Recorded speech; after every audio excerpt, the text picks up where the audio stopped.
Salam, salam outsider, le débrief commence maintenant. Le Sénégal perd aujourd'hui à domicile 1-0 face à l'Algérie et le Cameroun se qualifie en battant le Burundi. On va d'abord commencer par le Sénégal qui a perdu aujourd'hui 1-0 à domicile face à l'Algérie. Je le répète encore une fois, si le Sénégal a une bête noire, en tout cas en ce moment, c'est bien l'Algérie. La dernière fois, en 2019, finale de Coupe d'Afrique des Nations en Égypte, l'Algérie a battu le Sénégal 1-0. Un tir, un but. 90 minutes d'un match solide de la part des Algériens. Les Sénégalais ont tenté, on n'a pas réussi à marquer ce but-là pour nous amener en prolongation. Bref, les Algériens ont été champions d'Afrique. 2 années plus tard, le Sénégal s'est géré. Au Cameroun, le Sénégal a remporté la Coupe d'Afrique. Mais dans cette même Coupe d'Afrique-là, cette équipe nationale d'Algérie qui avait Riyad Mahrez, qui a claqué un but sensationnel, on s'en rappelle tous. Si vous avez oublié, moi j'ai pas oublié. Demi-finale jeudi face au Nigeria, normalement, mais ce match-là, on doit en parler autrement. Riyad Mahrez est venu et il a décidé de claquer le ballon en pleine lucarne sur un coup franc sensationnel. Donc du coup, on va être sérieux, cette équipe nationale d'Algérie-là, l'échec qu'ils ont vécu au Cameroun jusqu'à présent, ils ont au travers de la gorge. Je pense qu'ils ne l'ont pas oublié. Ça a été difficile pour eux. On s'est plaint d'arbitrage, on s'est plaint de terrain, on s'est plaint de conditions. Les plaintes ont été acceptées de la part des Algériens. Ils ont tout dit, en fait. Mais depuis lors, moi, je savais que ceux-là, ils ont un contentieux à régler avec tout le monde. Mais c'est là où moi j'ai un problème. Et qui comprenait les Algériens, c'est qu'on est tous foutus. Vous pensez qu'ils vont venir à la prochaine Coupe d'Afrique comme ça? En fait, cette victoire-là, pour moi, quand je vois le match du Sénégal, quand je vois le nombre d'occasions que se crée le Sénégal et quand je vois comment l'Algérie gagne le match encore une fois, je me dis voilà, ça c'est les Algériens que je connais, ça c'est les DZ que je connais, qui sont capables d'aller laver cet affront qu'ils ont vécu il y a 2 ans au Cameroun. Un gros affront, sorti au premier tour, c'était une honte intercédérale, eux-mêmes ils le savent. En plus de ça, ils ont manqué de chance, ils n'ont pas réussi à se qualifier pour la Coupe du Monde. Ils ont eu, je dis bien, comment on appelle ça, la climatisation à Tchaker. On était tous là. Mais depuis lors, je me suis dit que Belmadi n'a pas démissionné. Il a dit il reste. Ils ont dit il reste. Mais j'ai dit eux, ils vont nous fatiguer. La preuve, on est là à quelques 4 mois de la Coupe d'Afrique des Nations. Ils ont déjà tapé le Sénégal chez nous. Nous, le Sénégal, champion d'Afrique en titre. Gare, je dis à celui qui pensera qu'en Côte d'Ivoire, ce sera simple. Parce que je vous dis, ce ne sera pas simple. Ce ne sera pas simple, la Côte d'Ivoire. La Coupe d'Afrique, là, va être une des Coupes d'Afrique les plus disputées de l'histoire des Coupes d'Afrique. C'est-à-dire que ça va, celui qui sera champion le 11 février prochain, franchement, je dis, ce sera une des meilleures équipes d'Afrique peut-être durant ces 10-20 dernières années. J'en suis convaincu parce que ce ne sera pas simple. Chacun va venir déterminé. Chacun va venir avec cette envie-là et je sais pas, ce fighting-là de vouloir gagner. Aujourd'hui, le Sénégal joue un bon match face à l'Algérie. Le Sénégal est champion d'Afrique en titre. Le Sénégal n'a pas perdu à domicile depuis le match face à la Côte d'Ivoire. Ça fait très longtemps. Mais ça fait très longtemps. La dernière fois qu'on a perdu à domicile, on a fermé le stade, on a suspendu le stade. Depuis lors même, on a construit un nouveau stade. C'est pour dire à quel point. Maintenant, on est là en train de bomber le torse dans le quartier. On dit on veut jouer contre tout le monde. Mais on a dit maintenant on veut des adversaires de prestige. On veut l'Algérie, on veut la France, on veut le Brésil. En fait, quiconque est prêt à jouer au football aujourd'hui, si tu fais partie du top 20 mondial, nous on te veut chez nous à Dakar. Mais si c'est pour perdre comme ça 1-0, mieux vaut aller chez les gens. Franchement, un peu de soutour. Faut pas qu'on nous toroxle à domicile. Parce que franchement, moi, ce qui s'est passé aujourd'hui, je suis désolé. La performance en tant que telle, j'ai des choses à dire, mais j'ai envie de gagner. Enfin, l'essentiel, c'est de gagner. En fait, dire qu'on s'est créé beaucoup d'occasions. Dire que le Sénégal a bien joué, ok. Au milieu de terrain, ça a été assez intéressant. Moi, j'ai aimé Gana Gueye, Pa Matar Sarr, Pathé Ciss. J'ai trouvé que les trois ensemble, ils se sont gérés. J'ai adoré la rentrée du Boy Lamine Camara et tout. Donc, tu peux dire qu'il y a pas mal d'enseignements qui sont très positifs. Je regarde l'équipe nationale du Sénégal, tu te dis, ouais, quand même, franchement, Sabali sur le côté droit, il est très, très fort. Mais dès qu'il sort, tu as un sérieux problème. Et jusqu'à présent, on n'a pas réglé nos problèmes de latéraux. On a des sérieux problèmes. On n'a pas de latéraux. On n'a pas de latéraux. Mais Jacobs, c'est Jacobs qui est là. Heureusement qu'il y a Jacobs. Mais il n'y a pas de latéraux en fait dans cette équipe. C'est pas possible. Sabali, il n'y a que Sabali. Il n'y a que Sabali. Jusqu'à la dernière CAN. En 2019, quand l'Algérie nous a battus, Sabali jouait quel côté? Du côté opposé. Parce qu'il n'y avait pas de latéraux.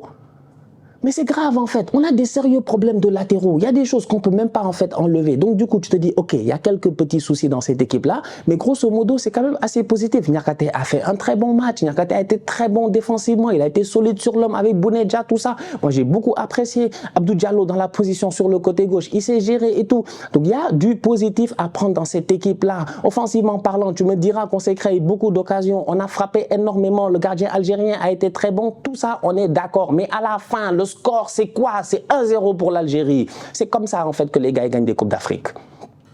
C'est comme ça que nous-mêmes, on a fait pour arriver en finale de Coupe d'Afrique. Sur des malentendus, des 1-0, des 0-0 et des comment ça s'appelle, et des je ne sais pas quoi précède la gloire.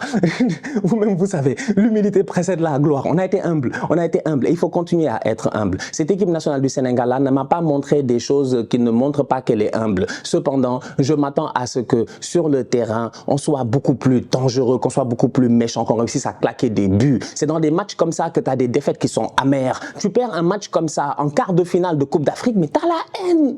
Mais tu es sénégalais, tu as mal. Mais tu as mal. Moi déjà, je perds à domicile. En amical, j'ai mal. Je prends ça très mal en ce moment. Je prends ça très mal. Hein. Très mal. Je peux pas. Non, je peux pas. Moi, mes lions là, on les aime tous. Franchement, nous tous, on les aime. Mais moi, je pense ça très mal. D'où est-ce que 1, 2, 3, viva l'Algérie, ils sont venus, ils nous ont tapé comme de n'importe quoi. Encore une fois sur un 1-0. C'est pas normal. Sur un coup de pied arrêté. Mais il n'y a personne au marquage. Tu te poses des questions. Comment le boy, il est tout seul? Encore une fois même, tu te dis, ouais, il y a eu Ghana, je pense, perte de balle. Il y a un 3 contre 2, si je ne me trompe pas. Là encore, les Algériens ne se sont pas gérés, mais ils ont eu 2 occasions. Ils auraient pu te faire très mal, gagner 2-0 et c'est terminé. Pendant ce temps-là, toi, tu frappes, tu crées, tu frappes. Crépin, il frappe. Jackson, il court. Tout le monde attaque. Et puis il y a Mandrea qui est là, Anthony, je ne sais pas quoi, Banderas. Je ne sais même pas d'où il vient en fait lui. Gardien de camp en 2e division. 5 matchs joués cette saison, 4 clean sheets.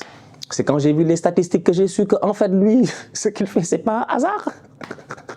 Voilà un très bon gardien de but. Mais les Algériens ont très bon gardien de but. L'équipe nationale d'Algérie est une équipe qui, franchement, durant ces dernières années, en fait, on peut parler jusqu'à demain, la dernière CAN n'était absolument pas satisfaisante, mais elle a très bien évolué.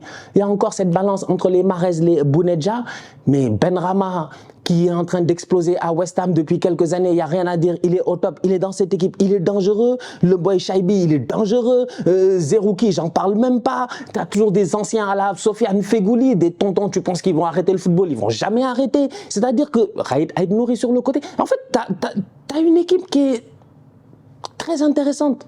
Attal, s'il ne se blesse pas, vous-même, vous savez, qui est très intéressante en fait. Donc je trouve que Belmadi est en train de travailler et il va arriver avec cette même volonté-là de vouloir gagner comme il y a 4 ans. Il a un contentieux à régler. Les dernières années du football algérien ont été très compliquées.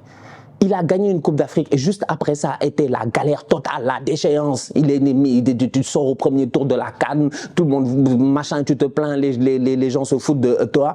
Tu arrives, c'est tonton Rigobert Song, c'est de ça dont il s'agit. Tu comprends même pas. Out of nowhere, t'as Toko Ekambi qui vient, qui claque un but et tout. C'est-à-dire qu'il s'est passé des choses tellement dures en fait que je me dis, ouais, le mental d'un Fennec est à ne pas sous-estimer. Donc pour moi, cette victoire 1-0 là, finalement, elle ne me surprend pas. Elle ne me surprend pas. Et je suis très content en fait que le Sénégal ait perdu ce match-là à domicile. En fait, c'est ça la finalité. Je suis très content parce que enfin, avant d'arriver à la CAN, dans notre tête, on va se calmer. On a de très bons joueurs individuellement parlant, mais il va falloir que collectivement parlant, on réussisse à reformer une équipe. C'est ça qui nous a permis d'être champions d'Afrique. L'équipe, elle a changé. Le Sénégal a changé. Comme tout le monde, nous aussi, on a changé. Iliman Ndiaye, comment ça s'appelle, Nicolas Jackson, Pathé Ciss, Pape Matar Sarr. Il y a tant de boys qui n'étaient pas là à la dernière Coupe d'Afrique, des boys qui n'ont pas... Bon, Pape Matar Sarr était là, mais tu me diras, ils n'ont pas eu cet impact-là. Aujourd'hui, l'équipe, elle a complètement changé. Les chéros, tout ça, ils sont sur le banc. C'est eux les vétérans. Ils vont rentrer, amener quelque chose. Mais c'est pas à eux d'aller gagner des matchs. Donc du coup, il y a pour moi un travail qui doit être fait. Donc les qualifications, c'est bien, tu te qualifies sans aucun problème. Le groupe est relativement facile, même très facile. Tu te permets même, lors de la 6e journée, d'envoyer une équipe prime qui va jouer face au Rwanda parce que tu sais que tu es déjà qualifié pour jouer un match amical face à l'Algérie. Pour moi, c'est tant de choses qui font de telle sorte que je suis content qu'on ait perdu 1-0. Ça nous ramène sur terre pour nous dire que la CAN, elle sera pas simple. Faut pas venir croire que ouais, on est tous très confiants. Moi, je suis très confiant. Hein. Je suis très confiant. Je crois en cette équipe. Je crois en cette équipe. Aujourd'hui, on a montré des choses très intéressantes. Le pressing sur les Algériens, mais plusieurs fois, on l'a montré. Plusieurs fois, tu vois un pressing très haut sur le terrain, très synchronisé. Sadio Mané, Jackson, comment ça s'appelle, Pape Matar Sarr, un très bon pressing qui oblige les Algériens à dégager des longs ballons et tout. Donc, tu vois une équipe nationale du Sénégal qui essaie de sortir rapide, transition, rapide, des passes qui réussissent à casser des lignes, des boys qui sont bien intercalés dans les demi-espaces. Tu vois des choses vraiment intéressantes en fait. Tu vois, l'équipe te dit, ok, il y a moyen et tout. Mais après, il faut du temps. Il faut du temps en fait parce que l'apogée de 2000, comment ça s'appelle là, de la dernière CAN au Cameroun, c'est de l'apogée, c'était l'apogée. Mais ça a pris du temps. Hein. C'est les mêmes, ils ont perdu en 2017 face au Cameroun, en quart. En 2019 face à l'Algérie. En 2018 à la Coupe du Monde au Fair Play. C'est les mêmes. Ils ont tellement vécu de choses que les gars étaient trop chauds en fait quand ils sont arrivés au Cameroun. Ils savaient qu'ils étaient eux-mêmes des enfants d'Umboa. Donc c'est pour dire à quel point, là on a un petit groupe qui est jeune, qui est frais, qui est très talentueux. Ça se voit. Individuellement, les boys explosent dans leur championnat. Mais collectivement parlant, il faut qu'ils commencent à jouer, je dis bien, comme en Afrique. Parce que là, c'est comme ça que les gars ils vont aller gagner une CAN, les Algériens. C'est des bandits. C'est des bandits. Belle performance de leur part pour moi. Ils ont fait un match, voilà. Ils ont subi, ils ont beaucoup subi même. Ils ont beaucoup subi. Mais à la fin, tu es du côté algérien. Tu as beaucoup subi, mais tu as gagné le match. Non seulement tu salues le mental, un match pas facile sur un terrain extérieur, chez le champion d'Afrique, tu viens, tu le bats pour une première depuis, je sais pas, 2012, etc., quand les Drogba sont venus, voilà, foutre le bordel au stade. Je me rappelle comme hier. Ils nous ont fatigués, ces Ivoiriens, là. Nous aussi, on a des choses à régler. En fait, tout le monde a des choses à régler en Côte d'Ivoire. En Côte d'Ivoire, ça va être trop chaud. On a tous des choses à régler en Côte d'Ivoire. Donc, bref, voilà. Défaite du Sénégal 1-0, c'est dommage. Et j'espère que cette équipe-là va apprendre de cette défaite-là, qu'elle va se gérer, que Sadio Mané aussi va se gérer un tout petit peu aujourd'hui, un peu décevant sur certaines phases de jeu, tu vois. Bon, maintenant il est en Arabie Saoudite, on sait que le championnat il est quand même respectable, ça va, c'est correct. On sait qu'il y a les infrastructures pour se maintenir en forme, donc je m'attends à beaucoup mieux de la part de Sadio Mané. Donc voilà, relativement ce que j'avais à dire sur l'équipe nationale du Sénégal. En parlant de Cameroun, en parlant de fighting et en parlant du fait qu'on a tous des contentieux à régler en Côte d'Ivoire, ben voilà, les Camers. Les Cameroun ont failli ne pas se qualifier. Burundi. Les frérots burundais ont fait les frérots burundais, dès les conférences de presse d'avant-match, tu sentais qu'ils n'étaient pas venus pour la paix. En fait, les Burundais ne sont pas venus pour la paix. Ils étaient en guerre. Ils étaient en guerre. C'est dommage. En 45 minutes, ils auraient pu tuer le game. Ils auraient pu, je dis bien, tuer le lion indomptable. Cependant, pour dompter un lion qui est indomptable chez lui, dans le Mboa, encore plus quand il t'amène jouer à Garoua, c'est compliqué. Tu vas aller où? Tu vas aller où? Les Camers, ils ont choisi leur terrain. Ils se sont gérés pendant 45 minutes. Ils n'ont absolument rien foutu. Une équipe du Cameroun amorphe, une équipe du Cameroun nulle, une équipe du Cameroun tocaresque pendant 45 minutes. Heureusement qu'il y a un joueur, Onana. Heureusement qu'il y a Onana. Onana qui est là. Onana qui fait des arrêts. Onana qui est exceptionnel pendant ces 45 premières minutes et même pendant tout le match. Onana qui n'arrête pas de faire des arrêts. Des arrêts à gauche, des arrêts à droite. Les Burundais ont frappé des têtes. Les Burundais ont tout fait. Les Burundais doivent marquer. Je répète encore une fois, ils doivent marquer. Mais dans le pays du Kunkuma, c'est pas tout le monde qui claque des buts. C'est quand j'ai vu 0-0 à la mi-temps. J'étais là, je regardais le match en plus. Je me suis dit non, c'est pas possible. C'est pas possible, bon, on va pas rentrer. On est venu en deuxième mi-temps, j'ai rien compris. J'ai rien compris. Franchement, il va falloir que les caméras eux-mêmes, ils m'expliquent. C'est qui a soufflé dans l'oreille du Burundais là pour qu'il vienne faire la passe décisive comme ça à Mbomo. C'est incroyable. C'est incroyable. Franchement, je wonder sur eux-mêmes. Je wonder sur les Burundais, ils ne sont pas gérés. Le frérot Mbomo est venu exceptionnel cette saison avec Brentford en passant. Je pense qu'il a 4 buts en première ligue pour le moment. Il est juste sensationnel avec Brentford. Brentford qui a perdu Ivan Toney pour des problèmes de... Paris sportif si je ne me trompe pas. Donc Ivan Toney a été suspendu. Mbomo est là, le Camer en première ligue, il se gère, il n'arrête pas de claquer des buts, il arrive en équipe nationale, il est chaud. Après il y a le boy défenseur Wu qui arrive, qui claque son deuxième et puis c'est terminé en fait. Les Camerounais ils sont venus, ils ont plié ce match là rapidement en deuxième mi-temps, ça s'est joué très très vite. Un Cameroun qui jusqu'à présent n'est pas très convaincant en termes de football, un milieu de terrain très faible, franchement je suis désolé, très faible. En fait Zambo Anguissa n'est pas le même en club qu'en équipe nationale. Il y a déjà à la dernière CAN, les Camers là, quand on était dans le Mboa, on discutait et tout, les gars me disaient que Zambo là, il n'est pas sérieux, il mouille pas le maillot. Ils ont raison.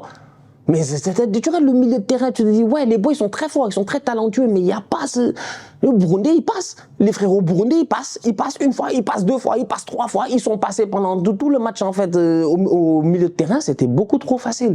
Je m'attends à beaucoup mieux de la part du Cameroun, tu vois. Une équipe qui, individuellement, encore une fois, a beaucoup de talent, mais collectivement, elle se cherche sous Rigo Bersong. On va voir à la prochaine Coupe d'Afrique ce que ça va donner. Tirage au sort le 12 octobre. En tout cas, moi, j'ai hâte d'y être. Franchement, ça va être très chaud.